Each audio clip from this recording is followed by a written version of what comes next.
Alô, alô, eu sou Vinícius Félix e essa é mais uma edição do podcast Telefonemas, podcast de entrevistas onde eu sempre ligo para alguém para bater papo, trocar ideia, e a minha convidada de hoje é a jornalista Amanda Audi, lá do Intercept Brasil. A Amanda trabalha em Brasília, corre atrás de histórias com foco em política e direitos humanos, e entre Lava Jato, Itaipu, jornalismo em geral, trabalhar no Intercept, entre outros assuntos, a gente senta aqui para conversar sobre o furo que a Amanda conseguiu ao entrevistar o Magno Malta sobre a decepção de ter ficado sem um ministério no governo Jair Bolsonaro. No resumo rápido assim, a gente explica que o Magno, foi um dos principais articuladores da campanha do Bolsonaro, e quando sacou que ia ficar sem um ministério que estava prometido para ele, foi lá se isolar no Espírito Santo, dar um tempo, enfim. A Amanda foi atrás dele, ficou 3 dias atrás dele para conseguir uma entrevista sobre esse assunto, e só conseguiu a declaração dele, a revelação da mágoa dele, quando sentou do lado dele no avião de volta a Brasília, no último momento, pra conseguir a história. Então vamos direto pro papo, que tá muito interessante, como eu mencionei, a gente fala de outros assuntos também, e é isso aí, papo muito interessante com a Amanda. Antes eu só te lembro que o Telefonemas conta com o seu compartilhamento nas redes sociais, compartilha aí, seja lá qual for a sua rede social favorita, só compartilha que você tá ouvindo a gente pra gente conseguir alcançar mais ouvintes, é lógico. A gente conta muito com o seu compartilhamento. E também participa aqui do podcast, escreve pra gente na hashtag Telefonemas lá no Twitter, ou manda e-mail pra telefonemaspodcast@gmail.com. Escreve que você aparece aqui, eu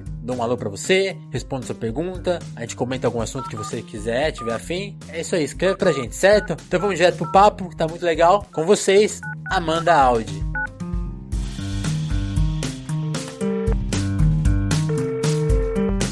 Acho inevitável que a primeira pergunta seja o Magno Malta, esse furo que você descolou. Eu queria saber, na matéria você conta um pouquinho dos bastidores, mas eu queria saber os bastidores dos bastidores. Como que você foi sacando que, esse cara tá muito calado, tem uma história aí, porque o cara sumiu. Quando que você percebeu isso e foi atrás dele nessa luta de 3 dias pra topar com ele num voo de volta pra Brasília? Tá, foi uma história bem interessante. Foi assim, na sexta-feira passada, o meu chefe, o Leandro Demore, meu editor lá, ele veio perguntar se eu sabia onde que era o sítio do Magno Malta, porque tinha saído em alguns lugares que ele ficou chateado que ele não foi indicado pra nenhum lugar no governo Bolsonaro, enfim, também não se reelegeu, daí com isso ele se refugiou no sítio que ele tem e tal, e não tava recebendo ninguém, não tava falando com ninguém, tava tristão. Daí... Forever alone. Aí pesquisei um pouco, falei com algumas pessoas, assim, amigos dele e tal, com ele eu não consegui falar, ele tava já com o celular desligado, e daí vi que era um sítio no Espírito Santo. E falei pro meu editor isso e achei que o negócio ia morrer por aí. E ele deu a ideia assim, pô, vamos pra lá, você topa? Aí eu topo, claro, bora. Daí eu até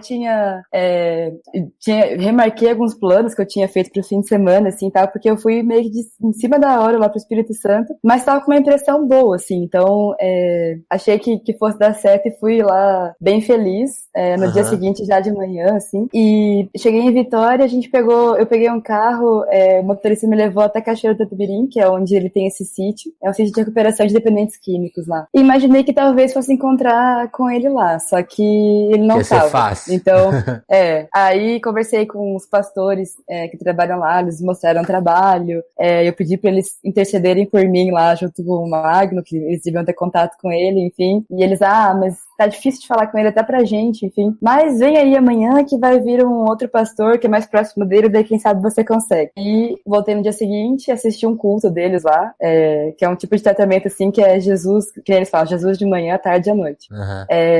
E conversei com esse pastor que ele é primo do Magno e irmão de criação dele. Aí ele tentou falar com o Magno assim, também não conseguiu, falou, tá difícil, ele tá num sítio que fica na zona rural lá de Viana, que é uma cidade perto de Vitória e Vila Velha, assim. Tava isolado mesmo. E tava assim, tava triste. Daí, também falei com outros funcionários, enfim, vim pra Vitória, Vila Velha. Tentei de tudo quanto é jeito e só porta na cara, só negativa e nada. Eu tava tristona já nessa hora. Eu achei que não ia rolar nada. Perdi meu tempo. Aí, no domingo de noite, me deram a dica de que ele ia voltar pra Brasília na segunda-feira à noite. Era o voo que eu tinha também, já programado pra voltar. E falaram que era um voo direto de Vitória pra Brasília. E, pelo que eu pesquisei, assim, o único voo direto era o meu já. Era o que eu já tinha comprado. Então eu imaginei, então quer dizer que eu vou no mesmo voo que ele, né? É bem possível isso. E fui pro aeroporto pensando que eu tinha que dar um jeito de falar com ele antes da gente embarcar ou depois, enfim. Só que fiz uma tentativa um pouco antes, assim, de ir no guichê na hora de fazer o check-in e pedir pra assinar do lado dele. Pensei, cara, vai ser uma coisa, assim, muito difícil. Nunca vai rolar, mas Quem não Quem tenta, sabe, não, né? quem sabe? Daí eu fui no guichê, aí falei pra moça no balcão assim, oi, tudo bem? Eu queria sentar do lado do Magno Malta nesse voo. Daí ela parou, ficou meio assustada assim, e falou, como é que você sabe que ele tá nesse voo? Daí eu, não, eu sou jornalista, eu tô fazendo um perfil dele e tal. Aí ela, tá. E Então tudo bem. falou isso assim, emitiu a passagem, daí eu falei, é do lado do Magno? Daí ela, aham, nossa, massa, beleza, obrigada. Foi muito fácil, Fechou. assim.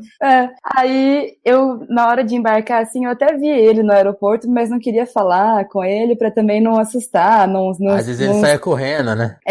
também não queria, assim, exagerar. Eu já tava extrapolando na intimidade, já que ele não queria falar com ninguém, tava extrapolando sentar do lado dele. Então eu queria, assim, no mínimo possível, continuar, no mínimo possível ser educado, assim. Uhum. Aí, quando eu entrei, ele tava sentadinho lá já, e eu cheguei, me apresentei, falei que era repórter, que tava atrás dele esses 3 dias aí e tal. Ele falou que tinha ficado sabendo disso. Lógico, E né? ficou sabendo, mas enfim, não queria falar mesmo, só que ele acabou falando e foi bem tranquilo, assim, não se negou a responder nada, inclusive ele foi super educado, super gentil, assim, a gente conversou o voo inteiro, e o bastidor foi isso, assim, tipo, muita porta na cara e que no fim acabou dando certo. Acabou dando muito certo, né? Isso foi no fim da segunda-feira? Isso foi segunda-feira de noite, assim, era às 9h30 o voo. Entendi. Aí você publica isso no fim da terça, né? Já era quarta, né? Foi na quarta, isso. Terça-feira de noite, acho que meia-noite, na virada do site lá. É porque, assim, eu cheguei em casa aqui em Brasília, tipo, meia-noite. E daí tinha um voo de volta pra São Paulo às 6 da manhã. Aí eu virei à noite, não dormi, fui decupando toda a conversa, assim, e foi ruim porque o áudio ficou meio ruim, daí eu tinha que ir e ouvir várias vezes, é um assim, pra sofrimento, entender. né? Tava esperando que eu conseguisse dormir um pouquinho, mas não consegui, fiquei só digitando e tal, daí voltei pro aeroporto no ódio, assim, porque, né, tinha acabado de sair de lá, virei à noite decupando, enfim. Mas valeu a pena, que daí durante o dia os editores mexeram no texto, eu escrevi aquele começo lá, enfim, e na hora que saiu já começou a ter repercussão, assim, de madrugada mesmo. Isso que eu achei... Desculpa, te cortei. Imagina, pode falar. Não, isso que eu achei legal, porque então ele passou 24... Eu fiquei... Quando eu vi vocês comentando assim, as pessoas não estão citando a fonte. Eu fiquei assim meio tipo, mas agora ele tá falando com as pessoas. Mas foi um mal entendido meu. Que ele passou 24 horas em Brasília antes de vocês publicarem a matéria e ninguém sacou que ele tava fora, né, já. E aí depois que vocês publicaram a matéria que as pessoas começaram a repercutir, a pegar falas dele, né? Não, ele está aqui cabisbaixo, ele tá aqui não sei o quê. E aí foi isso, né? E agora, hoje de manhã, tá saindo a notícia que o Bolsonaro teria descoberto que ele usou um jatinho aí sem declarar pro TSE, e aí eu não sei até onde é verdade não, mas ele teria lido a matéria que vocês publicaram aí no Intercept do cara que teria sido agredido a mando dele, né? Você tem alguma noção de quanto isso aí já é verdade ou não? Porque Da tortura? Não, da tortura não, porque eu acho que é fato, né? A matéria explica. Mas do Bolsonaro ter lido a matéria e falar esse cara não, enfim. Até porque, assim, ele te confessa que tá fora do governo, mas ele não fala porquê, né? E agora talvez esses sejam um dos porquês, né? Você tem uma noção disso já? A gente só pode imaginar, claro, porque ele não falou diretamente sobre isso, assim, eu acho que dificilmente ele... Vai falar. Falaria sobre isso, e acho que nenhuma das outras pessoas também, acho que eles têm um código de educação, assim, pra não falar a verdade, mas a verdade é que, pelo que a gente vê, né, das coisas que saíram, assim, que o Magno acabou sendo envolvido, assim, em alguns escândalos, como essa acusação de tortura aí, o irmão dele que tá viajando lá com dinheiro público, tem essa história aí. Tem várias histórias, né, que poderiam talvez ser complicadas se ele entrasse no novo governo. Uhum. E também eu acho que tem uma parte, assim, meio que de ego, porque isso é só a minha opinião, tá? Eu não tenho nenhum fundamento prático sobre isso. Factual. Mas pelo perfil das pessoas que estão envolvidas aí, parece que o Magno ficar falando o tempo inteiro que ia ser ministro, se colocar numa posição, assim, muito... talvez com um ego muito grande, assim, talvez tenha incomodado um pouquinho. Não sei, Entendi. É uma interpretação que eu tenho, não sei se é verdade, mas me parece um pouco factível. Não é um chute muito que tá, se tiver muito fora, assim, passa perto da trave, né? Porque tem vários relatos que ele abusava da boa vontade ali, né? Colocava o Bolsonaro perto de caras amando sem fazer o contato prévio, Entrou lá no quarto, acho que você relata isso na matéria, entrou no quarto dele lá pra tirar foto sem também perguntar pra ninguém, né? Ele tinha uma independência que incomodava muito, né? Parece. Eu acho que ele foi super importante pra campanha, assim, ele ajudou muito o Bolsonaro, tipo, fazendo aliança com o Silas Malafaia, com alguns setores da igreja evangélica, acabou sendo super importante pro Bolsonaro, e eu acho que talvez isso tenha subido um pouco pra cabeça dele, assim, e talvez tenha chegado num ponto em que o Bolsonaro pensou, pô, não, eu sou o presidente, né? Não sei, eu tô conjecturando aqui. Porque o discurso do Magno Malta agora é muito nessa linha, assim, tipo, não, ele é o presidente, ele monta a equipe dele, eu continuo rezando por ele, tô à disposição se ele precisar e tal, mas ele é o chefe, então dá a entender que talvez ele tenha se colocado um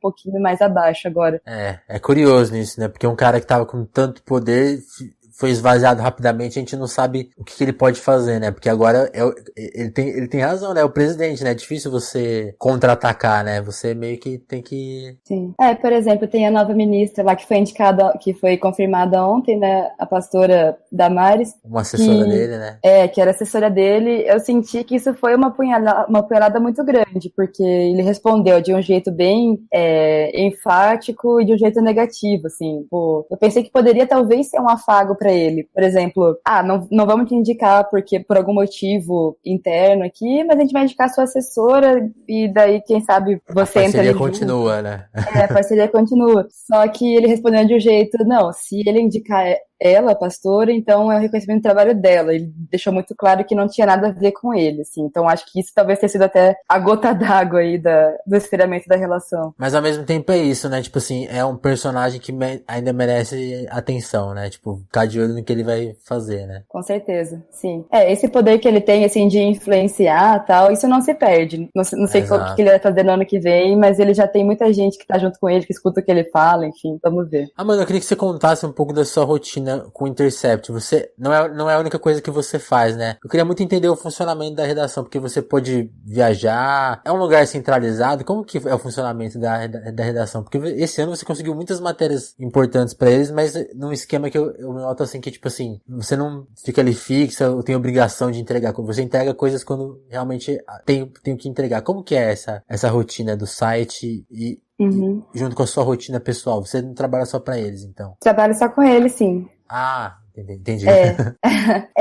Assim, tem a sede do Intercept fica no Rio de Janeiro e tem alguns repórteres e editores que ficam em outras cidades. Eu fico em Brasília, sozinha por enquanto, então só tem eu aqui. E essa questão, assim, de não publicar tanto é que a prioridade é fazer pautas que sejam relevantes, que tenham, assim, conteúdo, que sejam sempre impactantes. Então, a gente não se liga muito em fazer o factual, o rame-rame, enfim, porque isso é importante, mas tem N veículos que fazem isso sempre, né? Então, a gente tenta sair um pouquinho, sempre apelar um pouquinho para a criatividade, para algo que está um pouco fora do foco, para personagens que não estão tão em evidência. Então, mais do que quantidade, o que a gente é cobrado muito é pela qualidade das apurações, das histórias que a gente leva, enfim. É algo diferente. Sei que você tem experiência também em redação, assim, é bem diferente de qualquer redação que eu já tenha passado, assim, também. Que tem uma cobrança muito grande pela velocidade, enfim. Eu perguntei justamente por isso, estava vendo outros trabalhos seus em sites como o Congresso em Foco e até mesmo no Gazeta do Povo. Aí eu vejo assim, eu procurei lá na tag Amanda, coisas que ela fez, tipo assim, aí aquela rotina, né, de, entrega texto. Aí eu vi sua rotina no Intercept e falei assim, só matéria legal pra caramba. Então, tipo, falei, então, é o funcionamento mais interessante, né? É o sonho de qualquer jornalista, eu acho que era o meu, pelo menos, assim, ter esse tempo, essa liberdade pra poder contar boas histórias, assim, né? Eu acho que é o que todo mundo quer, assim. Tendo esse objetivo, essa meta, digamos assim, procurar coisas interessantes e ir atrás do que é realmente impactante. Como que é a sua rotina? Como que é a caça das notícias aí em Brasília, atualmente? Como que você programa a sua rotina, assim? Putz, é meio caótico. Não tem uma rotina, exatamente. Não tem muita rotina, mas acaba não fugindo muito daquele básico, tipo, tomar café com pessoas, conversar, ficar lendo bastante coisa, indo atrás fazendo pedido de acesso à informação, enfim. Ou a gente vê algum assunto, assim, e tenta faz uma conversa para pensar alguma maneira diferente de contar ela, e daí a partir daí a gente vai atrás. Então, eu não sei, não tem meio que um método, né? tentar pensar fora da caixinha sempre, mas a partir dos meios que o jornalismo já oferece, né? Tipo, Sim. esse negócio de conversar com fonte, de manter o relacionamento, enfim, mais ou menos isso. Qual que é a sua origem? Você é de Curitiba? Como que é? Porque você estudou lá, né? Sim, eu sou de Marília, no interior de São Paulo, aí eu passei no vestibular lá na Federal do Paraná e fui pra Curitiba, e comecei a trabalhar já lá nos veículos do Paraná, logo depois que eu me formei, assim, então fiquei 12 anos lá, até o começo desse ano, quando eu vim pra Brasília. Entendi. E o que você conta pra gente da República de Curitiba? Porque tem uma matéria muito legal sua no Intercept que é com a assessora de imprensa do Moro, né? Queria que você contasse da Justiça Federal. Da Justiça Federal, né? Do Moro, entre aspas, né? Mas é que o Moro é, tipo, mais ou menos o único assunto lá da Justiça Federal do Paraná, então ela meio que cuidava mais dele, assim, Entendi. da Lava Jato em geral. É legal essa matéria porque eu queria que você contasse um pouco. Você cobriu a Operação Lava Jato desde o princípio? Como que foi? Cobri. Sim. Quando começou a Lava Jato, eu tava na Casa do Povo lá e no começo era uma operação que ninguém dava muita bola, porque parecia muito com todas as outras. É como a Cristiane Machiavelli, que é essa assessora, conta no texto lá. Com o tempo, ela foi crescendo, os personagens importantes foram aparecendo e virou meio que algo super disputado pelos jornalistas. Tipo, todo mundo queria estar nessa cobertura aí. Bom, pelo menos eu queria muito, assim. As pessoas que curtem muito jornalismo queriam estar porque era a coisa mais importante, né? Todo mundo tava lendo e tal. E tinha muita novidade sempre. E era bem como ela conta lá, e como eu coloco um pouquinho no texto. Então, naquele afã de fazer as coisas, eu também fui uma dessas que comprou, entre aspas, a operação, porque era muita informação, de um jeito muito transparente, como nunca tinha sido dado antes, né? Tipo, você entrava no sistema lá, daí tinha todas as peças do processo, toda a investigação, os documentos, enfim. Assim, é um paraíso para quem gosta de investigação. E daí, quando eu saí de lá e saí dessa realidade, assim, da cobertura da Lava Jato, que daí a gente começa a entender um pouco melhor, né? Às vezes precisa de um pouco de distanciamento para assimilar algumas coisas da realidade, assim, né? E daí, quando a Cristiane Machiavelli pediu pra sair lá da assessoria, ela se despediu e eu fiquei pensando, pô, mas que coisa, né? E eu fiquei até meio triste, assim, porque esse período foi um marco pra muita gente, foi pra mim muito grande na carreira, e ela fazia parte disso, porque ela era assessora que tava o tempo inteiro falando com a gente e ajudando um monte, enfim, e ela sair me pareceu simbólico, porque era uma das chaves, assim, uma das chaves da operação. E fiquei pensando como é que podia simbolizar, marcar isso de algum jeito, assim, numa matéria.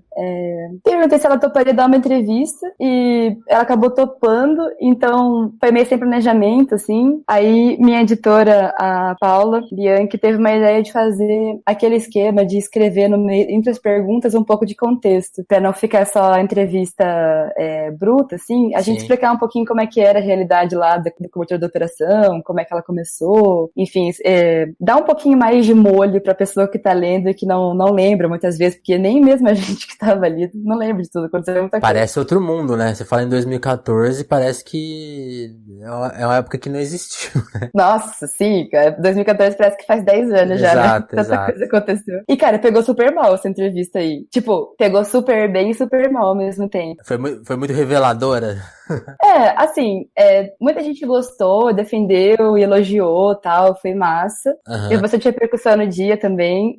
Só que alguns jornalistas dessa cobertura aí ficaram chateados, assim, porque acharam que a gente tava falando que eles não eram competentes e tal, e não é isso, né? Eu acho que, assim, cada um fez o melhor que podia fazer naquele momento. Mas a estrutura da operação, assim, tudo levava para aquela situação de você dar os fatos e não pensar criticamente sobre eles, não relacionar um com o outro, de fazer uma investigação um pouco mais profunda do que simplesmente relatar as coisas que estavam sendo dadas ali, sabe?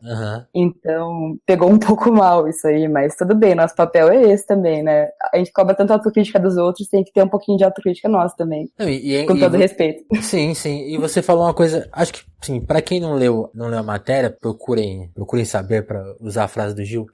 Mas, assim, acho que dá pra gente resumir grosseiramente a matéria, assim, como ela explicando que os jornalistas recebiam tinha uma relação muito direta, né? Então, assim, não eram furos daquele sentido clássico do cara ir muito atrás e ligar fulano. Era uma coisa que vinha muito na mão, né? Talvez seja isso. Você acha que isso que pegou mal? Os jornalistas ficaram ofendidos por entenderem que, não, eu trabalhei muito, né? Você acha que é isso? Ou é mais no sentido de ter sido usado pela operação como, a gente tá dando material pra vocês só pra vocês continuarem divulgando a gente pra isso aqui ganhar força? Você acha que talvez ela tenha confessado uma certa promiscuidade, assim, entre os meios?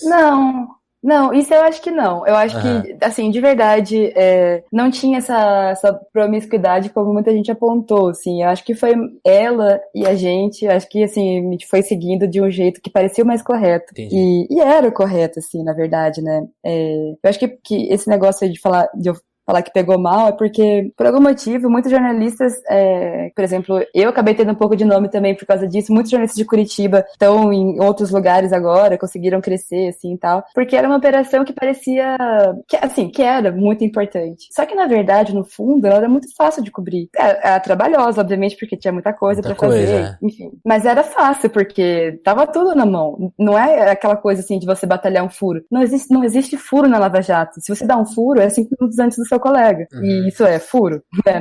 Não sei. É só velocidade, então, né? Eu acho que meio que pegou um pouco no ego dessas pessoas que talvez se sentem um pouco... eu acho que se criou, assim, na sociedade em geral, uma pecha de quem cobre a Lava Jato é um jornalista muito foda. E claro que todos são ótimos, excelentes, assim. Mas é só que não tem essa dificuldade toda que talvez algumas pessoas pensem, assim, sabe? Entendi. É que a gente tem muito aquela figura do Watergate, né? Dos caras indo em subsolos. E não foi bem isso a Lava Jato, exato. Não tinha informante. Assim, claro, teve um furo ou outro, obviamente, teve algumas coisas muito importantes e tal, mas o básico, assim, o rame-rame mesmo, não, é todo mundo dando o tempo inteiro. Na hora que sair ali no processo, enfim. Então eu acho que algumas pessoas se sentiram um pouco, assim, impactadas por causa disso, assim, sabe? Tipo, é uma coisa mais pessoal do que... Entendi. Enfim, mas também não tem problema. Mas, e agora, olhando distante, você tem que opinião da Lava Jato, assim? Mudou muito a sua opinião em relação à época que você cobria com hoje? Você acha que a operação tem erros ou você é mais a favor? Qual que é a sua, assim, opinião, assim? Tá, eu vou dar uma de Olavo de Carvalho aqui e fumar um cigarro, tá? Enquanto eu falo com você. Tudo bem. Eu não sei, eu acho que a operação foi muito importante pro país, por vários pontos, assim, eu acho que virou uma chave mesmo na sociedade, tipo, que dificilmente vai voltar atrás. Botou essa bandeira contra a corrupção de um jeito muito, muito impactante, né, tipo, isso virou o principal hoje em dia, levou figuras como o Moro aí pro primeiro escalão do governo federal, enfim. Dá pra gente afirmar, elegeu um governo, né, a operação elegeu um governo. Exatamente, eu acho que dá pra dizer isso. Então, eu acho que tem muitos pontos positivos, mas também tem pontos negativos. Eu acho que, por exemplo, aquelas questões que a Cris colocou, né? Por exemplo, a mediatização das prisões, como aquilo virou um show, um espetáculo, que você acompanhava o japonês federal batendo na porta das pessoas lá, e daí a pessoa sendo levada, e entrava no avião, aí fazia o exame no IML. Aquilo virou uma via crucis do espetáculo que realmente parecia uma novela, assim. A gente acompanhava, tipo, nossa, quem que vai ser preso hoje, quem que vai ser delatado hoje, quem que vai fechar acordo de delação, enfim, criou uma narrativa, eu acho, que era legal, que era interessante de acompanhar, que as pessoas conseguiram assimilar, e parecia que estava sendo feita alguma coisa, estava sendo feita, obviamente, mas a narrativa foi forte, né, essa narrativa, ela é muito poderosa, e realmente, como você falou, assim, acabou elegendo um governo. Não sei se sem a Lava Jato, o Brasil seria o mesmo, eu acho até que a Lava Jato vem de antes, ela é um reflexo talvez até de 2013, das jornadas de junho, enfim, de um movimento que estava acontecendo, assim, a Lava Jato também aconteceu, tudo como se fosse um rio, assim, as coisas foram acontecendo e desembocaram onde a gente está agora. Então, tenho várias críticas contra a operação. Eu acho que em alguns momentos foram feitas algumas coisas pensando nos fins e alguns meios foram extrapolados, assim. A prisão coercitiva do Lula, por exemplo, né, talvez seja o maior exemplo de isso foi, com certeza, eu acho que aqueles áudios do Lula e da Dilma lá quando vazaram, aquilo foi um show de horrores, assim, eu achei. No dia eu tava trabalhando na RPC, que é a filial da Globo, filiada da Globo lá no Paraná. E eu acho que foi um dia antes ou depois, não lembro, do aniversário da Lava Jato, acho que 2 anos da Lava Jato, alguma data, assim. Então tinha uma equipe grande da Globo News e da Globo lá. E acabou calhando, assim, de acontecer isso, então as equipes estavam estavam lá e eu vi o trabalho acontecendo, assim, e até ajudei um pouquinho, mas muito pouco, assim, mas eu ficava embasbacada, porque os áudios iam chegando, as pessoas iam ouvindo, ia decupando, não sei o quê, enquanto já ia indo pro ar, e foi pro Jornal Nacional lá, naquele dia que o Bonner e a Renata leram, interpretaram, fizeram aquele teatrinho lá, Sim. E daí logo em seguida já vinham as imagens das pessoas indo pra rua e protestando contra o Lula ser indicado ministro, já virou todo um negócio, assim. Sim, foi muito... E na base eram áudios, eram gravações que não poderiam estar sendo liberadas pelo Moro, porque ele não tinha competência, não poderiam ser gravadas porque tinha inspirado já a permissão para isso. Sim. E, enfim, uma série de ilegalidades, assim, que não resultaram em nada. Foi meio que realmente uma prova bem pareceu, assim, na hora de como que o meio, o fim foi mais importante do que o meio. Que, enfim, evitou dele virar ministro, aí ele não teve foro privilegiado e hoje ele tá preso. Sim. Não digo que tudo foi pensado pra ele ser preso, tá? Eu acho que existe um pensamento muito maniqueísta que eu não concordo nem um pouco, assim. Você não vê uma grande teoria da conspiração por trás, né? Eu não vejo uma grande teoria da conspiração, mas eu tenho um pensamento meio crítico sobre tudo isso, assim. Eu acho que nem eles são mocinhos e nem bandidos. Sim, entendo. Porque nada na vida é assim, né, na verdade. Eu acho que esse caso é muito simbólico, né? Porque assim, tá lá, os áudios são fatos, mas enfim, eles não foram usados nos autos, né? Eles não foram usados no processo, foram usados pra mídia, né? Então isso é errado também, né? Enfim. Mas vamos mudar Sim, no mínimo questionável. Vamos mudar um pouco de assunto. Eu queria... Tá. Tem uma coisa legal na sua carreira que você tem pós em jornalismo literário. Eu queria que você contasse disso, como que isso entra na sua carreira, nos seus textos, o que você gosta de ler nesse campo. Tem espaço para escrever dessa forma aí atualmente? No Intercept acho que dá pra você aproveitar um pouco mais esses ganchos. Como que é? Pois é, eu penso que se eu tivesse feito hoje essa pós aí, talvez eu acho que eu aproveitaria muito mais. Porque na época eu trabalhava em redações de jornais maiores, assim, e tal, e que usam aquela formulinha, assim, do lead e tal, que eu acho que é válida, mas... É um padrãozão, né? Acaba limitando um pouco a criatividade, assim, essa parte um pouco mais... por exemplo, no Intercept eu tive que reaprender a descrever, por exemplo, o que o Magno estava vestindo, numa matéria que foi na Paraíba lá, descrever a cena do almoço, que era uma cabeça de bode com os miolos do bode lá, o gosto que tinha, o cheiro que tinha, enfim, são coisas que no jornalismo tradicional, assim, às vezes acabam perdendo um pouco de espaço, assim, e que no Intercept dá para fazer, e eu tive, assim, fiz um pouco nessa pós, tipo, alguns fundamentos sobre isso, assim, mas como no jornalismo tudo é prática, fazendo que você vai testando e vai aprendendo.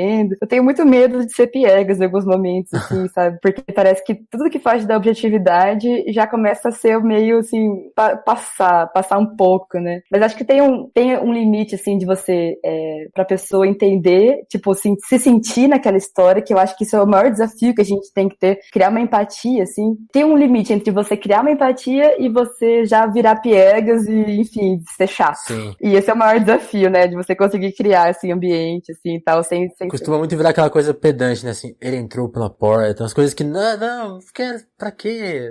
Sim, eu sempre fico pensando assim, cara, eu não posso ser um Senhor dos Anéis que fica descrevendo o tom da grama, o vento batendo, assim, não pode chegar nesse ponto. Se não acrescenta ao texto, né, não acrescenta ao objetivo, né? Isso. Outra coisa que eu queria comentar, outra matéria que você publicou no Intercept, que acho que eu tava vendo você falando assim, ó, essa meio que caiu no colo, eu queria que você contasse essa história, que são as fotos de Itaipu, né, pessoas ligadas à construção da hidrelétrica que teriam, para tirar os índios ali do ambiente, tem fotos deles comemorando os incêndios. Como que você chegou nessa história, nessas fotos? Caiu no colo? Como que é isso? Como que uma história cai no colo, né? Explica isso pra gente. Ela surgiu muito do nada, na verdade. Eu até postei isso no Twitter lá, que assim, as melhores histórias sempre surgem absolutamente do nada, assim. Daí você, sei lá, tem que ter um certo olho pra identificar isso. Foi assim, foi a primeira matéria que eu fiz pro Intercept, eu não era contratada nem nada, acho que foi isso que, inclusive, abriu a porta, assim, de depois entrar definitivamente.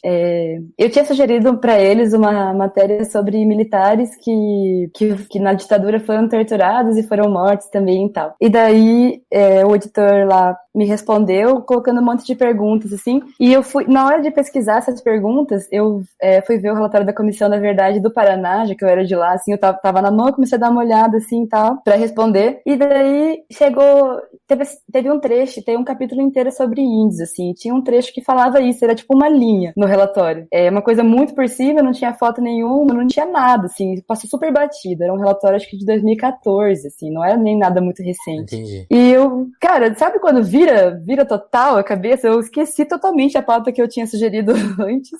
Tanto que eu nem fui mais atrás dessas coisas, desculpa, meu editor lá que tinha pedido as coisas. Ele que não ouça muito por isso, assim. Daí eu comecei a ver isso assim e tal, e daí liguei pro promotor que tinha organizado esse relatório aí e falei, pô, tem as fotos disso? E, tem. Você quer tal? Tipo, falou até meio assim. Deu, nossa, quero. Daí eu mandei um e-mail pro pessoal do Intercept lá. Daí todo mundo, caralho, que foda tal. E, enfim, daí eu acabei virando total cabeça pra isso. Ele mandou as fotos e era realmente um negócio absurdo, assim. Porque, pô, você botar fogo na casa de índio e tirar foto comemorando. Celebrando, né? Coisa bizarra. Tipo, uma coisa super 1500, descobrimento do Brasil, assim, né? E, assim, há poucos anos atrás. Então, é um negócio super bizarro. E tem tanta coisa da ditadura nessa época, atrocidades, que a gente ainda não conseguiu revelar tudo. E é difícil ter imagens também, né? Porque muitas vezes esses arquivos se perdem. Nesse caso, inclusive, eles conseguiram catalogar essas coisas aí, mas também não deram muita atenção pra isso. Eu acho que tem tanta coisa ruim que, às vezes, tem certos pontos que acabam passando batido, porque é tudo ruim, sim, né? Sim. Enfim. E daí acabou sendo isso. E foi essa matéria que vai ganhar a menção honrosa lá no Prêmio de Direitos Humanos. Porque realmente é uma das coisas, assim, que pouca gente, que tem pouca luz, né? A situação dos índios em geral, quanto mais nesse período da ditadura aí, que ficou super esquecido. E é uma matéria que eu acho que ganha contornos fortes, porque a gente tá vendo justamente a questão indígena sendo bem maltratada aí pro futuro governo, né? Parece uma reprise, sim, né? Eu acho que sempre foi, assim, em todos os governos, sempre foi uma situação deixada de lado, e agora, até sem definição sobre onde a FUNAI vai ficar, e agora, enfim, vai ficar na parte de direitos humanos com essa pastora que... Enfim, é difícil falar antes de saber como é que vai ser, né? Mas não parece que vai ter uma atenção muito especial, até porque Bolsonaro disse que não vai ter mais reserva indígena, e que índio tem que morar na cidade. Nossa. Enfim, né, tudo isso. Então acho que a gente pode esperar tempos meio sombrios aí, infelizmente. E uma coisa que você mencionou, as fotos, por exemplo, elas já vieram com a censura, né? É uma questão também, né? Essas pessoas não foram identificadas, né? Eu recebi as fotos sem censura também. Tinha as duas versões. Mas é porque a questão principal é porque essas pessoas estão vivas ainda e o pessoal da Comissão da Verdade tinha medo de que eles fossem identificados e tivesse algum tipo de represália. Entendi. Aí foi por causa disso que saiu, mas dá até pra identificar, na verdade, né? Assim, pela situação. Quem tiver interesse, talvez consiga identificar. Sim, eu até sim. fiquei preocupada com isso, mas acho que não aconteceu nada. Ainda bem. Entendi. O que mais que a gente pode falar? Eu tava vendo uns tweets seus, você também tem uma verve muito legal. Você viralizou um tweet de bater continência no McDonald's e também falou do seu lado palmeirense. Você ficou um pouco decepcionado com o que aconteceu com o Palmeiras? Cara, eu fiquei. Pô, é foda, né? Tipo, eu nem sou muito fã de futebol, só que é o meu time. Assim, eu sou o Marcos, o goleiro lá, ele é primo da minha mãe. Então, é da família. Assim, não tenho muito contato com ele Nunca e tal, estive tão mas às vezes próximo do pentacampeonato. Pois é. E daí o Marcos soltou uns vídeos lá, apoiando o Bolsonaro, não sei o quê. E, pô, eu fico meio decepcionado com isso, assim, porque, é o meu time, é a minha família, assim. E é uma situação, assim, que, cara, eu não vou dizer que eu sou contra o Bolsonaro, só que eu acho que ele representa muita coisa que eu sou contra. Então, até essa ameaça de direitos humanos, enfim, tudo isso, não vou conseguir compactuar, não vou conseguir ter, tipo, a objetividade jornalística pra dizer, pra passar pano pra essas coisas, assim, sabe? Desculpa, empregadores. Inclusive, eu acho que isso é uma coisa que a gente deveria, talvez, ser mais claro, assim, essa questão da objetividade, ela não deveria ser tão, como é que fala, generalizada. Tem certos pontos que não dá pra generalizar. Tem certos pontos que assim, tá na declaração dos jornalistas lá, enfim, do Código de Ética. A gente não pode, a gente tem que defender os direitos humanos acima de qualquer coisa. Então, se o Bolsonaro fala, por exemplo, que não vai ter mais reserva indígena e que eles vão ter que morar na cidade e tal, tipo, a gente não pode dar essa declaração como se ela fosse um fim em si mesmo, sem ter nenhum pouquinho de crítica sobre isso, sabe? Porque a gente sabe que isso vai prejudicar não só toda uma cultura brasileira, como também é claramente para beneficiar grupos que apoiaram ele e que vão se dar muito bem com isso, né? Fazendeiros, grandes empresas, especuladores. Eu queria ver se você observa uma coisa que eu tava vendo esses dias. Infelizmente eu não tirei um print, assim, dessa manchete da Folha, mas é muito engraçado isso, né? Tipo, várias vezes a objetividade, ela é usada, assim, pra esse custo aí que você mencionou. Tipo assim, a gente vai dar uma declaração aqui, é o que o cara falou, então tem que ser objetivo, a gente não vai por uma crítica que ele tá falando que vai acabar com a demarcação, então é isso, a frase é essa, tá lá numa manchete, que a gente tem que a gente tem que entender que muita gente não vai ultrapassar aquela manchete, então ela tem um peso muito importante. Ao mesmo tempo, a gente vê a objetividade sendo usada também de um jeito meio perverso, assim, tipo, esses dias ele deu uma declaração, assim, se o Onyx for demitido, e aí ele usou uma referência à caneta Bic, vou usar minha caneta Bic, tipo, esse detalhe, sabe, pra que eu fiquei pensando, será que a pessoa que escreveu essa manchete, era a manchete principal da Folha, usarei minha caneta Bic para demitir, falei, será que dava pra passar por, não, vou demitir o cara, aí você ser objetivo porque você tá usando uma forma de propaganda do cara. Essa coisa dele ser simples, né? Ser o presidente simples. Você consegue, você observa isso também em algum, esse descuido, assim, da objetividade ser, também quando ela é extremada, tipo, você acaba vendendo, você tá sendo propagandeando um marketing do cara, né? Muito louco isso. Sim, cara, a objetividade é usada muito como um escudo, assim, tipo, a gente não tem culpa de nada, a gente tá só reportando os fatos. Só que, cara, reportar os fatos é uma coisa, assim, que qualquer pessoa pode fazer. E a gente é jornalista e tem essa formação, essa experiência, assim, e tal, justamente pra ajudar a criar um sentido pras pessoas que estão vendo as notícias, assim, pra elas entenderem um contexto. Não é só descrever o que tá acontecendo. Tem que ter um contexto, né? Tem que ter um mínimo de malícia, assim, no sentido de não, tipo, não é só o que ele tá falando. Sim. Tem um exemplo, assim, ele falou, por exemplo, que não sei quantos % do Bolsa Família era fraude. E daí foi notícia em vários lugares, assim. E assim, ninguém falou assim, só, ele falou, Bolsonaro disse que tantos % do Bolsa Família é fraude. Eu não lembro quanto que era, acho que 30%, sei lá, 40%. E assim, os últimos levantamentos mostravam que não era esse número, era tipo, sei lá, muito menos, assim, sei lá, 8%. Não lembro exatamente os números agora. Longe de Mas 30. Você não pode dar você não pode dar uma declaração dele como se fosse verdade. Só falar assim, não, ele falou isso, então a gente lava as mãos e pronto, assim, sabe? Porque a nossa responsabilidade é muito grande. Então, nesse ponto, a objetividade meio que vira um escudo e vira até um jeito de você falar assim, não, eu não tenho culpa do que tá acontecendo, eu só tô reportando os fatos. E não é assim, né? Não deveria ser assim, pelo menos. Você acha que é meio uma causa perdida? Porque, tipo, a gente discute, eu percebi, assim, nas eleições, isso foi direto, todo dia. Gente, não dê atenção pra declaração tal, porque o que importa é a ação. E, tipo, todo mundo fala isso, mas todo mundo cai no golpe todo dia, assim, tipo, você sente que talvez, em algum momento, as pessoas vão começar a se atentar a isso, você já se atenta mais a isso, o que você percebe? Cara, eu acho que essa tática aí que você comentou, ela é usada já há algum tempo pelo Trump, por outros governos de fora, assim, que é de você criar uma agenda de assuntos que são interessantes para você. Então, por exemplo, eles começam a falar sobre pedofilia, sobre corrupção, assuntos que, obviamente, todo mundo é contra, Sim. né? E daí, os jornalistas não podem cair nessa de acompanhar tudo, a agenda que eles criam, que essas pessoas estão criando, porque é claro que esses temas são super importantes, mas tem N outras coisas que estão acontecendo, e será que essa manipulação da agenda, do que vai ser noticiado ou não é uma tentativa de criar uma cortina de fumaça, assim, para que outras coisas aconteçam e a gente não dê atenção? Então tem que ter um pensamento crítico nisso, assim, pra gente não cair nisso, né, e dar coisas além, e obrigar eles a entrar na nossa agenda, na verdade, né, porque teoricamente a gente, diga no sentido da sociedade, né? A sociedade que demanda, que diz o que é importante, o que é relevante ser discutido. Não pode ser monopólio de um grupo político, ou de um grupo econômico, enfim. Tá, acho que é isso.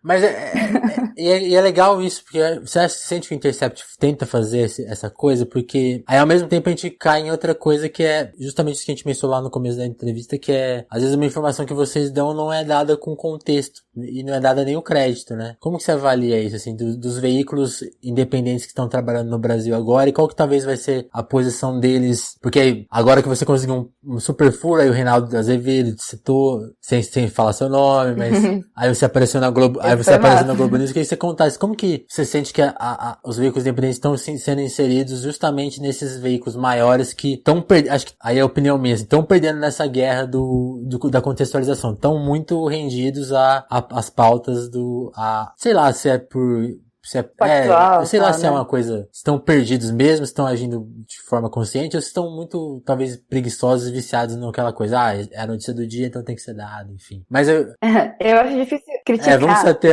essa parte. Como que você acha que os veículos independentes vão dialogar com os veículos maiores? E qual que é o caminho mais saudável que tem que ser tomado, talvez? Então, eu acho que, assim, a gente tá forçando uma barreira aí que é uma coisa que eu acho que eles não estavam esperando por isso, talvez, assim, né? Porque, por exemplo, há pouco tempo, esses veículos mais alternativos, assim, não tinham espaço nenhum na grande mídia. Era algo que até era um pouco meio, não digo mal visto, mas tido como talvez jornalismo militante, enfim. E hoje a gente entende que, diga no cenário mais amplo possível, assim, que o jornalismo de nicho ou focado em determinados assuntos, assim, é uma realidade e eu acho que é um ponto que vai ser o futuro, assim. É claro que a grande imprensa vai continuar sempre, só que esses veículos um pouco mais alternativos, um pouco mais focados em determinados assuntos, assim, estão ganhando espaço justamente porque cobrem assuntos que não saem na grande mídia. E não quer dizer que a grande mídia, tipo, tá virando as costas para esses assuntos e tal, mas é que muitas vezes, primeiro, não tem como fazer, porque estão cobrindo todo o resto. Sim. Da realidade, assim, né? E a gente tem tempo e tem a possibilidade de fazer. Então, eu acho até que são coisas que se complementam, assim. Eu leio todos esses jornais aí, assim como eu leio vários alternativos que são ótimos, assim, tipo a Pública, a Ponte, enfim. Eu acho que se soma muito. Só que eu acho que também tem como é que eu posso dizer? Uma barreira ainda a ser no Globo matéria quase igual a nossa, assim, mas nem não citava a fonte. Em vários lugares, assim. Eu não posso afirmar com certeza, mas me parece que esse assunto acabou crescendo, assim, por causa da matéria do Intercept, e não foi citado. Tudo bem também, não tem problema, é uma coisa que a gente sabe que acontece, só que a gente cita quando vem alguma coisa deles, a gente usa, né? Eu não acho que eles se sentem ameaçados pela gente, não me parece isso, mas falta um pouco de cooperação, talvez, né? Todo mundo tá do mesmo lado aqui, a gente tá trabalhando pelo mesmo objetivo, cada um da sua maneira. E eu acho que no futuro vai ter que ser assim. Nos Estados Unidos, por exemplo, alguns veículos que são desses mais alternativos, assim, já tem um peso tão grande quanto o New York Times, o Washington Post, assim, em termos de impacto, de relevância. Eu acho que o Intercept está muito caminhando nesse mesmo sentido. Entendi. Você acha que assim, se não for criado um diálogo de iniciativa própria, talvez as circunstâncias vão forçar as pessoas a lerem tudo para sacarem mesmo a realidade, né? Ter uma abrangência, né? Cara, eu acho que, assim, a gente tá batalhando para fazer um jornalismo bom. Então, assim, com isso, a gente não fica pensando assim, o que a Folha vai pensar quando ler essa matéria, ou o Globo e tal. A gente tá focado em fazer um troço foda. E isso por si só vai abrindo espaço, assim. Então, é massa. Não digo assim que o nosso objetivo é abrir espaço nesses veículos de jeito nenhum. A gente não tá nem pensando nisso, assim. Mas eu acho que dá pra reconhecer quando um troço é importante, sabe? É impactante. A gente vê, assim, quando tem resultado e tal. E a gente que não tem nome, né? Tá começando agora, faz 2 anos só que o Intercept tá no Brasil. Já tem um impacto super grande, assim, em vários assuntos. Então, é massa construir isso junto com os colegas lá pra gente fazer um negócio que eu acho que o Brasil precisa muito agora, que é mais voz. Sim. Muito mais voz na comunicação. Obviamente, por ser quem é o fundador, tem uma preocupação tecnológica. Eu queria que você talvez tocasse nessa questão e explicasse um pouco assim, qual que você acha que calcula qual é que vai ser a importância pro futuro do jornalismo, especificamente no Brasil, tem uma preocupação com privacidade, com sigilo de fonte. Como que você está avaliando isso? Porque você acha que talvez tenha uma crescente de perseguição, até o jeito que a mídia é tratada, talvez pelo futuro governo, de ter... Você acha que tem... O que os jornalistas têm que se atentar a isso? Você acha que tem uma preocupação que vocês têm aí que outros lugares não têm? Como que é essa questão? Porque é uma questão que eu particularmente não entendo, eu queria entender um pouco mais como que ela está sendo tratada. Segurança, assim? Qual que são os cuidados que estão sendo tomados e que você acha que precisam ser melhorados ou não se tem cuidado nenhum atualmente? Como que tá essa questão hoje? Tá, a gente tem lá no Intercept, eu tenho muito a ver com a história do Intercept isso, a gente tem uma série de cuidados, assim, que eu talvez tenha em outros veículos, assim, mas eu sinceramente não sei, mas tem muito a ver com a história do Intercept, porque foi criado no bojo lá das denúncias do Snowden nos Estados Unidos, que ele conseguiu revelar os documentos lá lá muito sensíveis do governo americano, enfim, e acabou sendo perseguido por causa disso e tal. São coisas que até hoje repercutem bastante. Então, como o Intercept surgiu nessa toada, assim, tem alguns cuidados que a gente toma de uma maneira, assim, bem prioritária, tipo, usar e-mail criptografado, garantir o máximo possível de segurança para a fonte que passa alguma informação pra gente. Tem alguns mecanismos que até no site a gente descreve, assim, como fazer para você mandar uma informação sem ser prejudicado.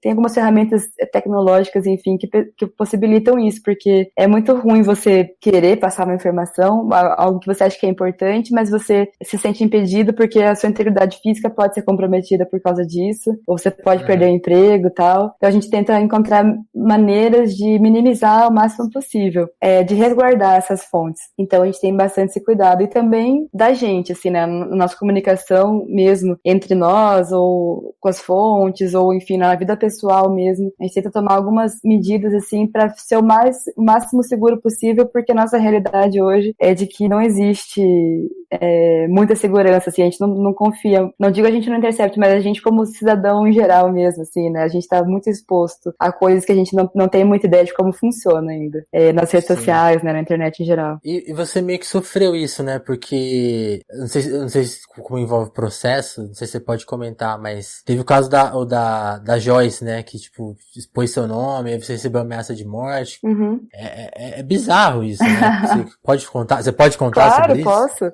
Essa história aí... Aliás, você pode contar, né? Você foi plagiado por ela, né? Sim. Isso aí também é fato, não, né? Isso aí Pô, eu achava até que isso aí já era mais conhecido. Eu fiquei até impressionada quando viralizou e tal, que as pessoas não sabiam, assim, mas é porque também era uma realidade do Paraná. Porque, assim, Conte, então, para nós aqui, do resto do Brasil. A gente era contemporânea lá, assim, de redações diferentes e tal. Eu não conhecia ela pessoalmente, mas todo mundo conhecia ela no Paraná, porque ela passou por alguns veículos lá, pela Band News e tal, era chefe, inclusive. E daí, quando ela saiu, eu acho que foi da Band News, enfim, do último emprego que ela teve, assim, numa redação, ela criou esse blog, era o blog da Joyce. Ela fazia umas análises e tal, só que o grosso da publicação desse blog eram matérias que ela pegava de outros lugares. Eu trabalhava, na época, na Gazeta. E, assim, era meio que do folclore do Paraná, tipo, todo mundo sabia que ela plagiava, copiava e colava as matérias lá, e não citava a fonte de onde ela tirou, e ninguém fazia nada porque, sei lá, né, vai fazer o quê, enfim. E eu e os amigos, assim, a gente ficava puto com isso. Porque, tipo, não é só que ela copiava as matérias, ela também pegava, assim, furos, apurações que eram exclusivas, assim, e dava como se fosse dela, pegava até fotos, assim, dos outros jornais, infográficos, sabe? Pegava todo o material. E, claro, ela não assinava com o nome dela, mas também não botava de onde veio. Então, como tava no blog dela, parecia que era dela, assim, sabe? Uma coisa assim, meio tipo, lavei as mãos, enfim. Ela foi se aproveitando, talvez, dessa confusão que a gente tava falando há pouco tempo, 2014 era um outro mundo. Nessa época, eu acho que a gente tem que muito entender que, assim, a internet, até hoje, assim, você vai ver as pessoas confiam em corrente de WhatsApp. Então, a leitura que você tem de um blog, né, acho que nessa época que a gente tá falando, é muito, esse cara aqui, ele que escreveu, né, ele que deve ter uma confusão. Você vai criando ali, aí parece que você é muito foda, né, porque você faz tudo, você cria uma imagem falsa, né. E ela tinha uma imagem lá no Paraná, assim, que era a Dama das Sapatadas, porque ela... desde antes, assim, ela fazia umas colunas, assim, mais agressivas, ela, sei lá, falava dos políticos de lá, criticava, tal, então, assim, ela foi criando uma ideia que ela era super combativa, enfim, e daí, com essas matérias, ajudava a criar mais essa imagem, e ela tinha estagiários lá... Dava um corpo, né? Ela tinha estagiários que eram pagos pra fazer isso, assim, tipo, pegar notícias que ela achava que iam ser relevantes, não só do Paraná, da Gazeta, que eu acho que era o principal que ela copiava, assim, mas também de outros, tipo, ela pegava também da Folha, Estadão, do Globo, enfim. E daí, uma vez, eu falando com um amigo, assim, a gente teve a ideia de começar a dar print nas cópias, assim, nas matérias nossas e nas que ela plagiava. Daí, depois a gente passou para outras matérias também, não só nas nossas. E acabou que a gente pegou matérias, acho que foram 23 dias, eram 65 jornalistas, 65 plágios de mais de 20 pessoas, assim, que a gente conseguiu. A gente só não fez mais porque também não era uma coisa assim que, vamos fazer isso pra causar, denunciar. Naquela época ela não tinha um nome, assim, sabe? A gente só fez aquilo. Não era a deputada mais votada do Brasil. Não, a gente nunca imaginaria isso, né? Era só algo que incomodava porque, era o nosso trabalho. Então a gente fez ali, assim, até meio mal feito e tal, mas enfim, fez os prints e tal, e de alguns jornalistas que foram plagiados, e mandou pro sindicato de jornalistas lá na época do Paraná. Até demorou um tempo, assim, pra analisarem isso. E o Conselho de Ética do sindicato reconheceu que era plágio e deu uma punição pra ela que foi super tranquila, assim, na real. Foi tipo, ela não podia mais fazer parte do sindicato, eu acho que ela nem fazia mesmo. E deu uma punição, assim, como é que fala? Simbólica. Publicou uma notinha lá, assim, um negócio bem tranquilo. E ela ficou puta, falou que foi porque as jornalistas ligadas à CUT, que só queriam prejudicar ela, e não sei o que e tal. E entrou na justiça, falando que ela não foi notificada sobre essa sindicância aí, que comprovou o plágio. E daí, na primeira decisão do juiz, que era uma liminar assim, ele entendeu que ela talvez não tenha sido notificada na dúvida, como é que fala? Tirou os efeitos dessa punição, que era tipo ela não fazer parte do sindicato. Só que nunca se entrou no mérito se ela realmente plagiou ou não. Isso ela não chega a falar nunca em lugar nenhum, porque é óbvio, assim, ela fez aquilo. Enfim, aí isso acabou morrendo. Ela depois entrou na Veja, lá na TV, com o Renato Azevedo, depois eles brigaram, não sei o que, ela virou uma youtuber, e foi crescendo. Aí é muito louco, né? Porque aí ela escapou do universo ali de vocês, né? Aí ela foi quando ela vai pra Veja, ela ganha uma credibilidade muito forte, né? Tipo, e muito nesse ritmo, né? De, é a pessoa que fala a realidade. Depois, quando ela foi demitida, aí ela se virou também, Sim, exatamente. É um case E daí, quando eu recuperei essa história aí, que foi quando teve essa confusão toda, da ameaça e tal, foi na época que, durante a campanha, ela meio que se especializou em contar umas fake news, algumas, não posso falar fake news, né, umas histórias meio mal explicadas e que beneficiavam a campanha, principalmente do Bolsonaro, a dela e do Bolsonaro, né. Então, foi numa semana em que ela começou a falar que um grande veículo de comunicação tinha ganhado 800 milhões de reais pra fazer uma matéria contra o Bolsonaro. 800 milhões de reais. Que, tipo, recentemente tinha sido vendido o Times lá, que é tipo uma puta revista lá, por 600 milhões, assim, por um valor muito parecido. Aí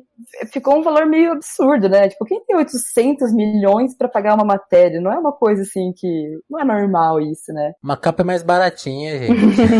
Sim. Aí eu fiz um tweet falando que eu fui uma das jornalistas que ela plagiou naquela época e que todo mundo sabe que ela não tem fontes, assim, pra dar informações desse tipo, assim, ela nunca foi conhecida por isso, assim, e que essa história do 800 milhões aí era uma... Era furada. Não tinha o menor lastro na realidade. Cara, assim, pode até ser que tenha, sei lá, se a gente pensar num universo absurdo em que as pessoas têm esse dinheiro mesmo de fazer uma matéria que não rendeu nada depois, mas o que parece mais certo é que a matéria da Veja, que acabou saindo depois, o jornalista pediu o outro lado, a campanha ficou sabendo, e daí ela meio que plantou isso aí pra descreditar um pouco esse trabalho jornalístico da Veja na época. Até a gente fez, o João Filho lá, que é um colunista do Intercept, fez uma coluna sobre isso, um texto bem bom. Recomendo que as pessoas leiam sobre esse negócio, assim, de você criar uma fake news, criar uma história pra tentar tirar o peso, né? Tipo, antes que aconteça. Você fala que foi comprado, então daí ninguém vai acreditar no que tá ali. E esse caso é muito simbólico, que a gente pensa na Veja, na Abril, que tá falida. Se tivesse ganhado quase 1 bilhão pra fazer uma matéria... Sim. A gente não teria tantos colegas aí sofrendo que não tá recebendo o que é devido. Sim, né? Exatamente, né? Então, assim, a matéria que a Veja publicou tinha documentos, tinha várias fontes, enfim, tinha completamente o oposto do que ela falou, que era assim, uma fonte me disse que tal coisa, tal, e, assim, sem nada mais, só isso. E acabou viralizando isso, né? A informação dela. Ela plantou, tipo assim, essa semana vai chover. Aí se chover, acertei, lógico. Se não, que nem na última semana da campanha ela falou que o Haddad ia ter um atentado, ia ser a última cartada do PT e tal, e daí não aconteceu. Daí o discurso dela foi que, é porque, sei lá, a gente avisou antes e tal, e a gente descobriu antes. Enfim, é um negócio... Nunca falha, bem o que você falou, falha. Vai chover. Se chover, choveu. Se não choveu, daí tudo bem também. Equipamentos estrangeiros impediram a chuva que estava prevista. Exatamente. Enfim, daí eu fiz esse tweet falando isso, eu sei que foi provocativo, assim, mas é porque, enfim, eu achava que eu acho que tô certa, assim, tipo, eu falei sobre a minha realidade, assim, aconteceu mesmo esse negócio dos plágios e tal, e acabou crescendo bastante no Twitter e tal, e uma hora ela me respondeu, assim, eu nem achava que ela fosse ver isso, mas como acabou crescendo, aí ela respondeu super, super ofensiva, tipo, sua burra, jornalista cretina que quer 15 minutos de fama às minhas custas e tal. E daí eu fiquei, nossa, pra que tudo isso? Calma. Calma, filho. Aí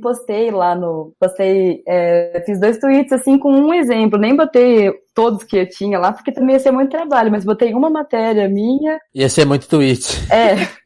Botei uma matéria minha e uma que ela botou no blog dela, assim, só como um exemplo. Daí ela ficou mais brava ainda, assim. Daí continuou falando que eu era uma cretina, que tava querendo me aproveitar, e quem era eu, não sei o quê. E, assim, eu fiquei tentando me defender, falando assim, cara, eu não quero aparecer, sei lá. Tipo, não é o meu objetivo, assim, ainda mais pra esse público dela, assim, não é, assim, as pessoas que eu gostaria que me conhecessem. Quero também, né, obviamente. Só que o que aconteceu foi quando ela foi postando essas ofensas, assim, ela ia retweetando, compartilhando minhas postagens e criticando em cima, assim. E daí muita gente, seguidores dela, mais fanáticos, assim, vieram na minha página e começaram a descer a lenha. E daí aquela coisa, assim, tipo, super baixo calão e uma coisa até meio machista, assim, tipo, o que é essa menina aí? Vadia, não sei o quê, quem é você na fila do pão? E dananã. E daí começaram as coisas mais pesadas, tipo, Joyce, se você quiser, a gente enche ela de porrada e não sei o que lá. Tipo, até meio engraçado isso. Nossa. E tiro na cara e não sei o que lá. Um cara falou que ia descobrir o endereço de todos os jornalistas que denunciaram ela por plágio pra ir atrás. Enfim, e naquele dia foi tão doido, porque era tanta mensagem, tanta coisa, eu não conseguia nem ler, assim. E fiquei lá naquele negócio, assim, tinha pessoas me defendendo, mas a grande maioria tava atacando de um jeito absurdo. Eu fiquei, tipo, meio vendida, assim. Entendi. E daí o pessoal do Intercept foi super legal, porque eles colocaram à disposição lá a assessoria jurídica que a gente tem no site pra talvez tentar fazer alguma coisa, assim. Eu acabei não fazendo nada, na verdade, porque ia ser muito trabalho, ia ter que printar tudo, todas as agressões, as ameaças, e levar num cartório para entrar numa delegacia de crimes cibernéticos e tal. E o que eles falaram é que, quando é assim, é muito difícil você punir, ter qualquer tipo de reparação, porque muitas vezes são fakes, são perfis, são robôs que estão ali. E o Twitter não colabora muito com isso, assim, não passa as identificações e tal. E acabou não levando nada. Só que foi assim, eu fiquei um pouco com medo na época. De acontecer alguma coisa, assim, ainda mais que os ânimos estavam tão acirrados, e até hoje eu recebo algumas mensagens de pessoas que me odeiam, e é engraçado, porque eu tava falando sobre fatos, assim, e as pessoas me odiavam por outros motivos que não tinha nada a ver com o que eu tava falando. Ninguém falou, tipo, é mentira esses plágios, não, elas não queriam nem ver isso, pra elas é assim... Já foram te desqualificar, né, desqualificar o modo deles, né, mulher, não sei o quê. Isso, exatamente. Então você fica meio que vendido, não tem muito o que responder, porque eu vou falar o quê? Pô, eu sou mulher mesmo, desculpa. Realmente não sou conhecida, enfim, fazer o quê? E eu respondi até meio com bom humor, assim, que as pessoas falavam, tipo, não é Amanda Audi, é Amanda Fusca, ou é Amanda Lada, que é o carro comunista lá, né? Pô, legal, acho mó bonitinho Fusca e Lada, enfim. Quem dera. Mano, tem um lado seu que talvez muita gente não conheça. Eu queria que você contasse um pouquinho pra gente. Você escrevia sobre música? O quê? Perdão, não entendi. Você já escreveu sobre música ou não? Você teve um lado de jornalista de música ou não? Não sei. Será que eu escrevi? Putz, eu escrevi foi de jeito muito informal, assim. Acho que não, na verdade. Você encontrou alguma coisa, assim? Não, eu vi um perfil, eu vi uma coisa seu, um perfilzinho seu, assim, no Woman's World Music. Eu não lembro o nome da premiação agora. Tá. Mas era um texto você comentando, esse ano vou me dedicar a ouvir só uma banda de menina por dia pra descobrir coisas. Aí eu ia te perguntar sobre isso, se você teve essa fase de pesquisar coisas e desse lado musical, porque a gente entrevista muita gente de música aqui, então eu fiquei com essa pergunta assim no ar. Não, eu me inscrevi nesse negócio aí, mas acabei não fazendo. Eu fiz no meu pessoal isso. Eu tinha um projeto, entendi. projeto não, né, mas eu tinha uma ideia de todo dia indicar alguma menina ou alguma banda de meninas, assim, que eu achasse massa. Aí eu fiz por um tempo, mas de um modo pessoal, assim, mas é porque era um interesse meu, assim, que eu acho que, como mulher, enfim, a gente tem que se ajudar a ter mais espaço nessas áreas, porque, cara, tem muita mina foda fazendo coisa muito foda por aí, assim, e quanto mais visibilidade, melhor. Mas não foi algo que foi pra frente, mas eu tenho muito interesse em algum dia fazer isso de verdade, assim, mostrar, porque, cara, realmente... tem todo um universo aí que a gente não valoriza tanto quanto as meninas mereciam. Assim. Legal. Você tem alguma indicação, assim, dessa que você goste muito? É bem conhecida, assim, só que eu acho que ela Só um minutinho que tá cortando. é super diferente e tem coisas de hoje em dia. Tipo, ela dos anos 70, 80, tá produzindo ainda, enfim, foi ganhar o Nobel lá pelo Bob Dylan. Só que eu não sei se as pessoas conhecem muito por essa vibe. Tipo, esse negócio de colagem é um negócio que eu acho que super rola hoje em dia, assim, ela tá fazendo isso lá atrás. Então, indico o Pat Smith, pra quem quiser, quem não conhece, ouvir. Legal. Mas chegaram as perguntas. Sério, teve pergunta? Meu Deus! Que massa. Chegou, mas é uma pergunta que já tá respondida. Eu vou citar aqui só pra gente lembrar. A Glenda do Show falou, ela revelou a curiosidade que a gente falou lá no começo. Como a Amanda conseguiu descobrir o assento do avião? Essa história já tá explicada. Legal. Aí ela fez uma pergunta que na sequência. Fazer jornalismo é sobre isso, sobre não desistir, né? Você concorda? Com certeza. Cara, tudo que vem muito fácil não tem muito... Isso é até um conceito meio filosófico, assim, né? Cara, eu tô lendo... Eu vou dar uma piradinha aqui, tá? Desculpa. Mas eu tô lendo O Banquete do Platão. E daí ele fala sobre esse negócio do amor e do desejo. Que é tipo, você deseja e você quer as coisas que você não tem. Super se aplica ao jornalismo isso. Tudo que é difícil é muito mais massa. Porque na hora que você consegue, daí... Pô, eu acho que com certeza se fosse assim... eu ligo pro assessor do Magno Malta, e daí marco uma entrevista com ele, e daí ele fala lá, não teria o mesmo peso do empenho que foi ir atrás dele lá no interior do Espírito Santo e fazer tudo que eu fiz para conseguir estar do lado dele no avião, assim, e conversar. Acho que, enfim, o que é fácil não é a melhor coisa possível. Tudo que é mais difícil é o que traz algo a mais, né? Queria te agradecer pela entrevista, pelo papo. Nossa, eu que agradeço. Obrigada pelo convite, eu gostei muito. E é isso aí. Quem quiser continuar te acompanhando, então está fixa no Intercept agora. Então, breve mais matérias aí. Isso. Pode seguir lá no Twitter e acompanhar o Intercept, porque todo mundo que tá ali é ponta firme demais. Obrigada, Vinícius. Valeu, Amanda. Obrigado. Tchau, tchau. Valeu, tchau.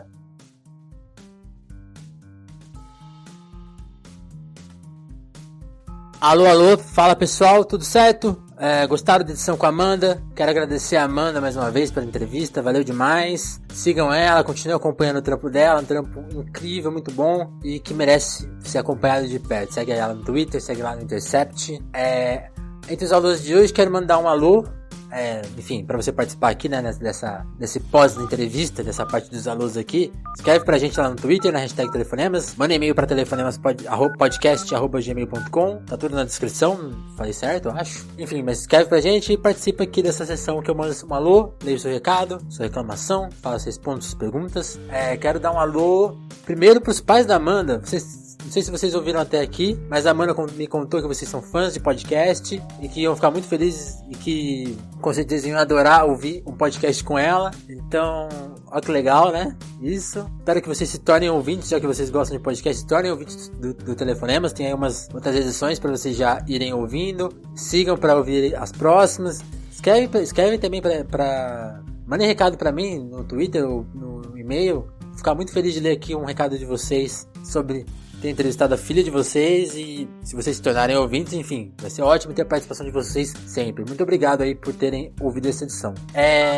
Embora seja espaço para quem escreveu, eu quero agradecer pessoas que não escreveram pra gente hoje, quero dar um alô pra elas, mas também são pessoas muito especiais porque são pessoas que receberam aí na sua retrospectiva do ano do Spotify, tinha uma sessão lá, podcast mais ouvido. E algumas pessoas me mandaram prints que o Telefonemas foi o podcast do ano pra elas. Primeiro, agradecer o meu amor, Isa. Muito obrigado. Você que ouviu o podcast este ano todo. Espero que isso continue ano que vem, nos próximos. Te amo muito. Muito obrigado por tudo. Não precisa nem te dizer mais nada além disso, né? Você sabe. Quero agradecer o Vitor, que também me mandou print. Vitor, eu não sei seu sobrenome, cara, mas a gente se segue há bastante tempo no Twitter. Valeu demais. Você printou e indicou o podcast pra mais pessoas ouvirem, velho. Valeu demais. Quero agradecer o Adriano Costa Mello, que tem @coisapop no Twitter. Agradecer também quem mandou perguntas hoje. A Glenda, li sua pergunta, Glenda. Curtiu a resposta? Também o Darlan. Darlan, não li sua pergunta porque chegou depois da gravação, cara. Mas ela tá respondida, não tá? Rick, você também mandou uma pergunta igual a da Glenda. Tá respondida, né, velho? Então, até a próxima edição. Forte abraço.